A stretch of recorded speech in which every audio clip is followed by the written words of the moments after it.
Chocolate লাভারদের জন্য এটা আসলে একটা ড্রিম কেক। মাত্র 2টা ডিম ও অল্প কিছু হুইপ ক্রিম ব্যবহার করে তৈরি করে নিয়েছি আজকে এই মজাদার ড্রিম কেক। আসসালামু আলাইকুম everyone, welcome to my channel.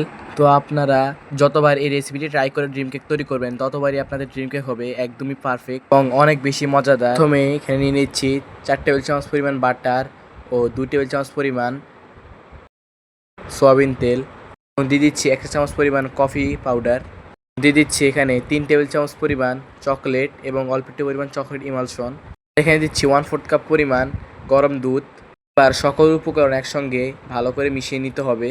গরম দুধ দেওয়ার কারণে চকলেট এবং বাটার ভালোভাবে মিল্ট হয়ে গিয়েছে। উপকরণটা একপাশে সরিয়ে নিয়েছি, এবার শুকনো উপকরণটা চেলে নিচ্ছি। প্রথমে একটি চালনিতে দিয়ে দিচ্ছি 1/2 কাপ পরিমাণ ময়দা। দিয়ে দিচ্ছি 1 টেবিল চামচ পরিমাণ কর্নফ্লাওয়ার। দিয়ে দিচ্ছি 1 টেবিল চামচ পরিমাণ কোকো পাউডার। দিচ্ছি 1 চামচ পরিমাণ বেকিং পাউডার। দিয়ে দিচ্ছি 1 চামচের অর্ধেক 1/2 চামচ বেকিং সোডা ও পরিমাণ মতো লবণ। এবার সবগুলো উপকরণ একসঙ্গে ভালো করে চেলে নিচ্ছি।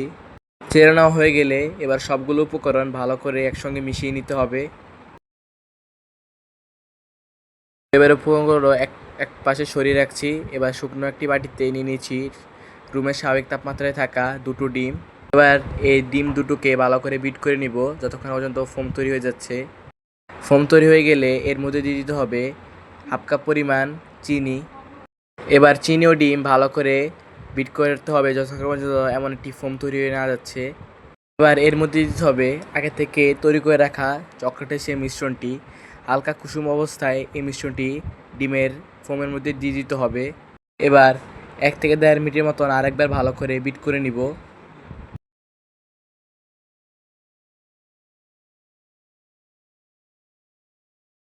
বিট করে নেওয়া হয়ে গেলে এবার আস্তে আস্তে শুকনো উপকরণগুলো ভালো করে মিশিয়ে নিব। তো এখানে আমি শুকনো উপকরণগুলো সবগুলো দিয়ে দিয়েছি। এবার ডিমের মিশ্রণের সঙ্গে ভালো করে মিশিয়ে নিচ্ছি একটি স্প্যাচুলার সাহায্যে। স্পঞ্জ কেকের মতন অতটা সাবধানতা অবলম্বন করার কোনো প্রয়োজন নেই, জাস্ট মিশিয়ে নিলে হয়ে যাবে। তবে খেয়াল রাখতে হবে যাতে শুকনো উপকরণগুলো দলা পেকে না যায়। এবার একটি মোল্ডে কেকের ব্যাটারটা দিয়ে 5 মিনিট থেকে ফ্রিজ করে রাখা একটি পাতিলে বেক করে নিয়েছি কেকটাকে। এবার আমরা চকলেট গানাশটা তৈরি করে নিব। তো এখানে আমি যতটুকু চকলেট নিব আর অর্ধেকটা হুইপ ক্রিম দিয়ে দিচ্ছি করে মেল্ট করে নিব। দেখতে পাচ্ছেন আমার চকলেট গানাশটা তৈরি করা হয়ে গিয়েছে। তো এবার আমি চকলেট ক্রিমটা তৈরি করে নিব। আর এই ক্রিমটাকে ভালো করে বিট করে নিব যতক্ষণ পর্যন্ত 90% স্টিফ হয়ে যাচ্ছে। তো দেখতে পাচ্ছেন আমার ক্রিমটা বিট করে নেওয়া হয়ে গেছে। এখন দিয়ে দিতে হবে আগে থেকে সে বানিয়ে রাখা চকলেট গানাশটি। ক্রিমের চকলেট গানাশটি দিয়ে এবার আরেকবার ভালো করে বিট করে নিব প্রায় 1 থেকে 1.5 মিনিটের মতন। তো এর মাঝে আমার কেকটা কিন্তু বেক করা হয়ে গিয়েছে। তো এবার আমি ডিমোল্ড করে নিচ্ছি।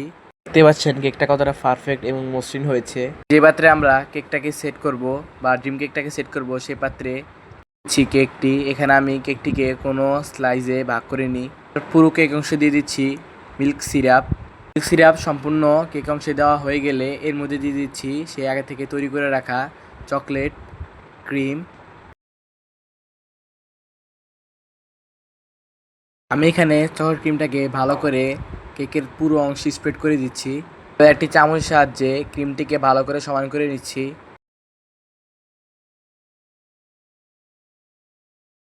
তো এবার কেকের উপরে দিয়ে দিচ্ছি চকলেট গানাশ। চকলেট গানাশটা দিয়ে কেকের চারপাশে সমান করে চকলেট গানাশটাকে ছড়িয়ে দিতে হবে। গানাশটাকে আমি ভালো করে স্প্রেড করে দিচ্ছি। গানাশটা দেওয়া হয়ে গেলে এবার এর উপর দিয়ে দিচ্ছি চকলেটটাকেও আমি গানাশ স্টাইলে ভালো মতন স্প্রেড করে দিব। চকলেটটা দেওয়ার পর এবার আমি 5-10 মিনিটের মতন ফ্রিজে রেখে সেট করে নিব। এবার আমি ড্রিম কেকের একদম সর্বশেষ লেয়ারে যেটা থাকে মানে কোকো পাউডার, সেটা চালিতে করে চেলে ড্রিম কেকের উপরে দিয়ে দিচ্ছি। তো এবার আমি ঢাকনাতে ডেকে নর্মাল ফ্রিজে রাখবো পুরো রাত। ওভারনাইট নাইট পর দেখতে পাচ্ছেন মাশাআল্লাহ ড্রিম কেকটা কিন্তু পুরোপুরি একদম পারফেক্টভাবে তৈরি হয়ে গিয়েছে। এটা কিন্তু এখন খাওয়ার জন্য একদম পুরো রেডি। কেকটা খেতে এতটা মজা হয় যে আমার কাছে কেকটা খুবই ভালো লাগে। এটা একবার ট্রাই করে কেকটা খেয়ে দেখবেন, আশা করি আপনারা কেকের একদমই ফ্যান হয়ে যাবেন। ভালো লাগলে সাবস্ক্রাইব করে আমাদের পাশে থাকবেন। সবাইকে আসসালামু আলাইকুম।